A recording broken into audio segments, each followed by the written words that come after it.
საბნითა და ბალიშებით აღჭურვილი რუსები ბენზინის რიგებში რუსეთის ქალაქებში საწვავის კრიზისი ეტაპობრივად პიკს აღწევს.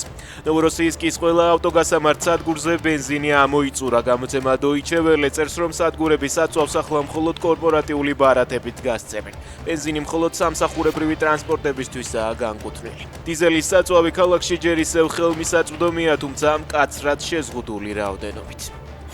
დედოფლის წყაროში სასაზღვრო პოლიციის თანამშრომელი ორ არასრულწლოვანს დაეჯახა. გავრცელებული ინფორმაციით მოძარდები ეგრეთ წოდებული სქროლით გადაადგილდებოდნენ.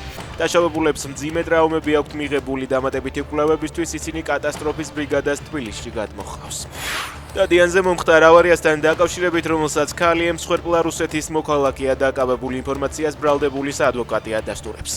უფლებადამცველის თქმით, მისი დაცვის ქვეშ მყოფი უკრაინელ ქმართან ერთად დიდი ხანია საქართველოში ცხოვრობს და მშობლიურ ქვეყნებთან მათ არანაირი კავშირი არ აქვთ. ის მომხდარს ტექნიკურ შეცდომასა და მანქანის გაუმართავობას უკავშირებს. კულტურული მემკვიდრეობის დაცვის სააგენტო სვეტიცხოვლის რეაბილიტაციას იწყებს. სამუშაოებზე ჯამურად 5 მილიონი ლარის დახარჯვა იგეგმება. სატენდერო დოკუმენტების მიხედვით ღონისძიებების განხორციელების პერიოდად გათვალისწინებულია 2026-2027 წლები.